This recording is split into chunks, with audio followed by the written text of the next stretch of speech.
जी अस्सलाम वालेकुम स्टूडेंट्स। आज हम नोडल एनालिसिस को देख लेते हैं।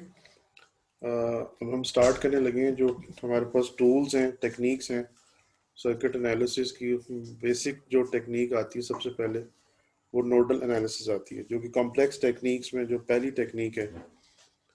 ठीक है, इसी तरह आगे हम देखेंगे मैश एनालिसिस है, फिर उसके बाद थेवेनिन्स थ्योरम है, सुपरपोजिशन है, ठीक है, नॉर्टन थ्योरम है, ठीक है। और उसके थ्रू भी हम सर्किट को एनालाइज करते हैं। उसकी थेवेनिन्स एंड नॉर्टन को आगे आप जाके देखोगे कि आप बहुत ही कोई कॉम्प्लेक्स आपके पास सर्किट हो तो उसको आप रिड्यूस कर सकते हैं बहुत ही सिंपल सर्किट के अंदर। ठीक है, उस टेक्निक को हम उस वक्त जाके देखेंगे। अभी जो है नोडल एनालिसिस, जो कि कॉम्प्लेक्स टेक्निक्स के अंदर बेसिक टेक्निक स्टार्ट होती है, नोडल एंड मैश एनालिसिस। तो पहले हम नोडल को देखते हैं, जो कि बेस करती है केसीएल के ऊपर, किरचॉफ करंट लॉ के ऊपर, राइट। तो इसमें हम कोई सर्किट लेते हैं, लाइक थोड़ा सा कॉम्प्लेक्स सर्किट्स की तरफ हम आएंगे। ठीक है जी। तो हमारे पास लेट से अगर एक सर्किट है, ठीक है, तो यहाँ पे हमारे पास कोई वोल्टेज सोर्स है कनेक्टेड। ठीक है जी। और यहाँ पे रेजिस्टेंस है, यहाँ पे भी रेजिस्टेंस है। ठीक है जी। और लेट्स से यहाँ पे भी रेजिस्टेंस लगी हुई है, यहाँ पे रेजिस्टेंस आ गई, यहाँ रेजिस्टेंस आ गई, और यहाँ पे लेट्स से कि करंट सोर्स अवेलेबल है। ठीक है जी। ये हमारे पास एक सर्किट है, राइट। इसलिए हमारे पास ग्राउंड ले लेते हैं, हम इसको एज रेफरेंस नोड ले लेते हैं। This is 2 ohms. This is let's say 10 volt. ये रेजिस्टेंस 3 ओम की है, लेट्स से ये 5 ohms है आपके पास, और 6 ohms है, दिस इज 2 ohms। और ये लेट्स से कि 5 एम्पियर की सोर्स है आपके पास। ठीक है, ओके। अब इसमें नोडल एनालिसिस में ये होगा कि सबसे पहले हम नोड्स आइडेंटिफाई करेंगे जो हमारे असेंशियल नोड्स होंगे। ठीक है, असेंशियल नोड्स हमारे जहाँ पे हमारे पास वोल्टेजेस जो होंगे अननोन होंगे, वो वोल्टेजेस, वो ऐसे नोड हमने तलाश करने जहाँ पे हमें वोल्टेजेस नहीं पता। ठीक है, लाइक ये एक नोड है यहाँ पे। ठीक है, इसको हम ले लेते हैं। ये एक नोड है, यहाँ पे हमें नहीं पता कि क्या वोल्टेज होगा। ठीक है जी। देखिए यहाँ पे हमें पता है यहाँ पे क्या वोल्टेज, यहाँ पे हमें पता है 10 वोल्ट्स है विद रिस्पेक्ट टू ग्राउंड। यहाँ हमें नहीं पता, यहाँ हमें नहीं पता, और यहाँ हमें पता करने की जरूरत भी नहीं है यहाँ पे क्योंकि इस जगह पे हमें कोई हमारी कोई सिग्निफिकेंस नहीं है कि इसको हम एज ए नोड लें, बिकॉज के केसीएल में तो हमें, आपको पता है कि जो हम क्या करते हैं कि उसमें करंट्स हमने लेने होते हैं, entering the node and leaving the node, right. तो यहाँ पे तो हमें करंट पता चल रहा है कि यहाँ पे कौन सा करंट आ रहा है, 5 एम्पियर करंट आ रहा है। तो इसको हमें नोड लेने की जरूरत नहीं, अलबत्ता ये हमें पता चल रहा है कि ये हमें यहाँ पे वोल्टेज मालूम करना है इस नोड पे, राइट।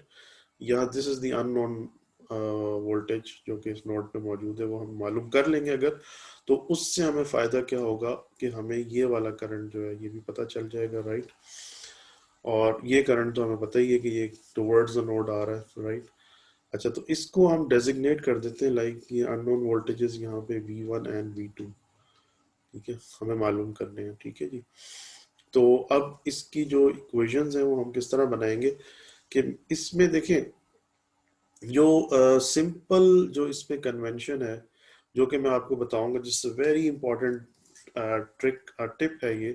ठीक है, इसमें टिप क्या है कि आप आपका जो है ना काम आसान हो जाएगा, लाइफ आसान हो जाएगी आपकी, कि आपने हमेशा क्या करना है कि करंट्स को आपने अज्यूम करना है away from the node, away from the node. Current की जो डायरेक्शन है वो आपने अवे लेनी है, राइट, डायरेक्शन ऑफ करंट। तो इससे आपकी ज़िंदगी आसान हो जाएगी, आपको ये सोचने की ज़रूरत ही नहीं पड़ेगी कि ये करंट जो है यहाँ से सोर्स से आ रहा है, मैं ये वाला करंट यहाँ से लूँ, इसको क्या मैं डायरेक्शन दूँ, इसको क्या डायरेक्शन दूँ। ठीक है। तो आप सिंपली सारे करंट्स जो हैं जो नोड से लेंगे आप इन ऑल डायरेक्शंस में, वो अवे ले लेंगे आप। ठीक है। अवे लेने का मतलब क्या है कि आप जो है वो इस नोड पोटेंशियल को, ठीक है, जो आपका बेसिकली कंसिडरिंग नोड है जिसको आप कंसिडर कर रहे हैं, कंसिडरिंग नोड जो है आपका, उसको आप हायर पोटेंशियल पे ले लेंगे कि वो हायर पोटेंशियल पे है। ठीक है।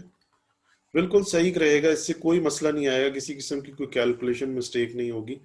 आप उसको हायर पोटेंशियल पे अज्यूम कर लेंगे कि ये वाला नोड जो है जिसकी मैं इक्वेशन बनाने जा रहा हूँ, ये हायर पोटेंशियल पे है। जब हायर पोटेंशियल पे है तो जाहिर सी बात है कि जो करंट फ्लो करता है वो हायर से लोअर पोटेंशियल की तरफ जाता है। ठीक है जी। तो अगर लेट से हमारी अजम्पशन रॉन्ग होगी कि हायर पोटेंशियल पे नहीं होगा, तो करंट की डायरेक्शन जो है वो रिवर्स हो जाएगी, यानी उसका जो साइन होगा वो माइनस में आ जाएगा, उससे कोई फर्क नहीं पड़ेगा। ठीक है जी। तो हम अज्यूम ये करेंगे, जिससे हमारी लाइफ आसान हो जाएगी, इक्वेशन बनाना हमें आसान हो जाएगा। तो हम हायर पोटेंशियल पे अज्यूम कर लेंगे कंसिडरिंग नोड को। ठीक है। तो अब मैं नोड वन की इक्वेशन जो है बनाने जा रहा हूँ, सो नोड वन के ऊपर केसीएल में अप्लाई कर रहा हूँ। ठीक है जी। इसको मैं इस तरह से नॉर्मली हम इस तरह लिखते हैं इसको कि केसीएल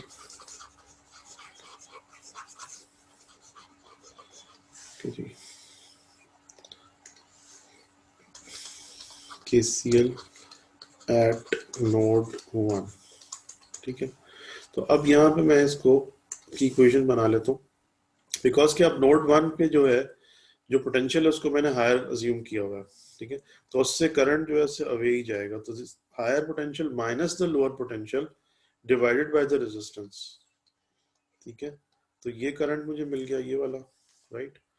प्लस यानी V1 - 10/2 प्लस V1/3, ये करंट मेरे पास आएगा। प्लस अब V1 को मैंने हायर पोटेंशियल पे अज्यूम किया हुआ है, तो V1 - V2/5 is equal to 0। यही तीन करंट है ना जो इस नोड से अवे जा रहे हैं, राइट। तो ये तीनों के तीनों हमने ले लिए। ठीक है। तो अब अगर इसको मैं मतलब सिंप्लीफाई करना चाहूँ तो मैं इसको सिंप्लीफाई कर सकता हूँ, लेकिन उससे पहले मैं इसकी जो नोड टू की इक्वेशन है उसको भी मैं यहाँ पे लिख लेता हूँ कि KCL at node two. KCL at node two से अब इक्वेशन में निकालता हूँ V2।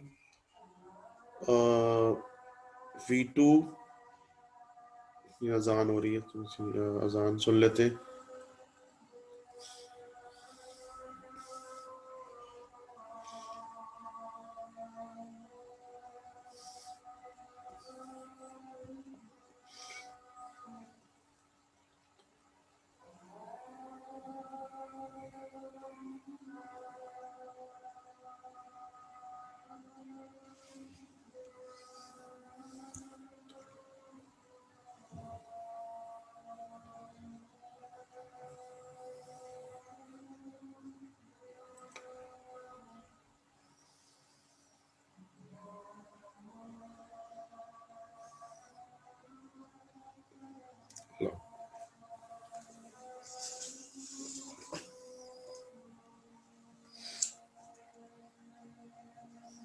अशहदु अल्ला इलाहा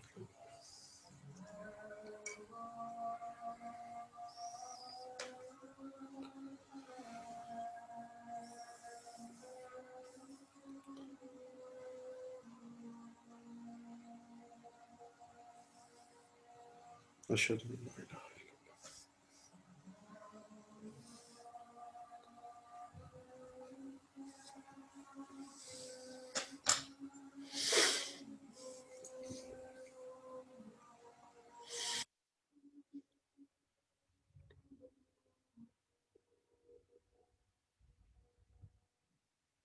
अशहदु अल्ला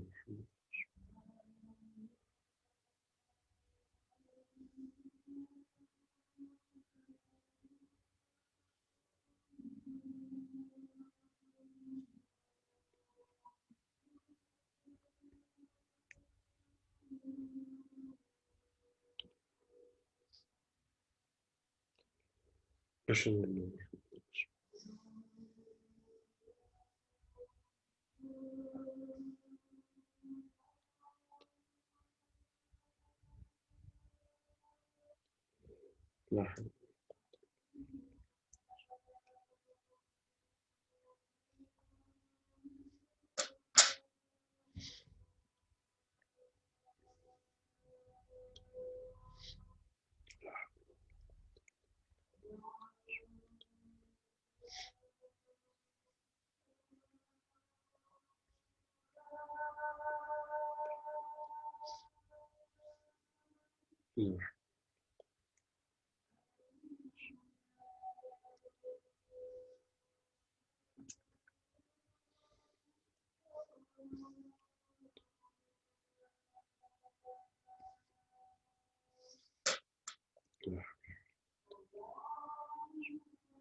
जी तो स्टूडेंट्स इसकी नोट 2 की क्वेश्चन क्या बनेगी?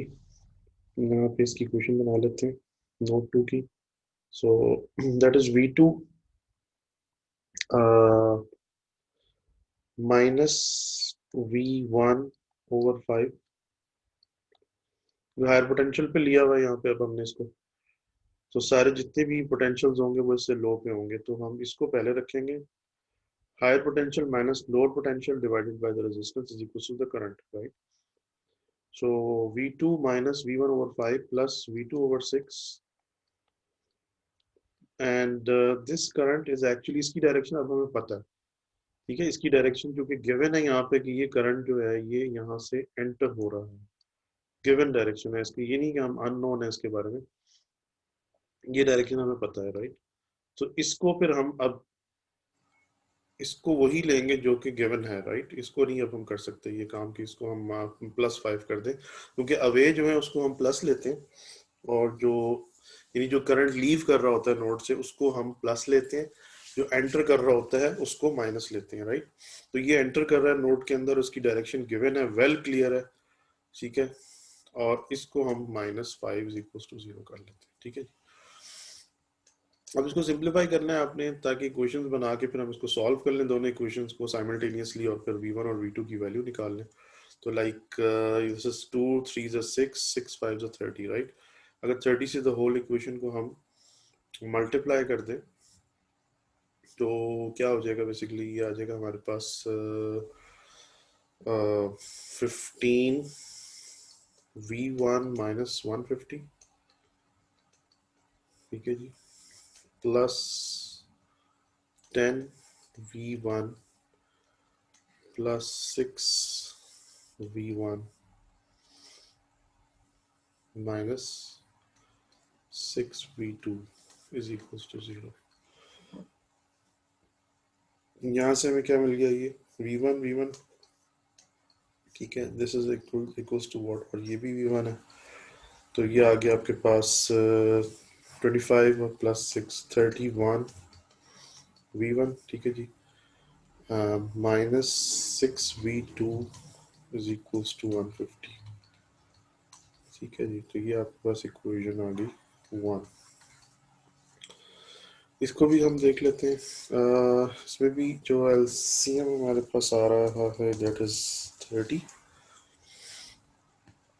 This would be equals to 6 V2 minus 6 V1 plus 5 V2 minus 150 is equals to 0.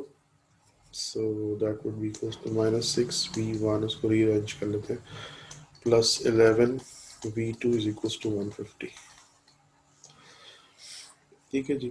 अब ये दो इक्वेशंस आ गई आपको साइमल्टेनियसली. इसमें आप 3-4 मेथड्स होते हैं जो कि आप लगा सकते हैं. यहाँ पे सब्स्टिट्यूशन लगा सकते हैं, एलिमिनेशन लगा सकते हैं, ठीक है? वो लगा के आप इसको सॉल्व कर सकते हैं और V1 और V2 की वैल्यू आप निकाल सकते हैं. बेसिकली यही हमें मालूम करना था इसमें नोडल एनालिसिस के अंदर, right? So this is all about the nodal analysis। और बाकी साइमल्टेनियस इक्वेशंस को सॉल्व करना जो है वो कितना मसला नहीं है आपके लिए, आप कर सकते हैं। ये तो काम आप मैट्रिक से करते आ रहे हैं, बल्कि मुझसे भी लोअर क्लासेस से, कि दो इक्वेशंस दी हुई हैं, दो अननोन्स है आपके पास, साइमल्टेनियसली उसको सॉल्व कर लें, उसका आंसर निकाल लें।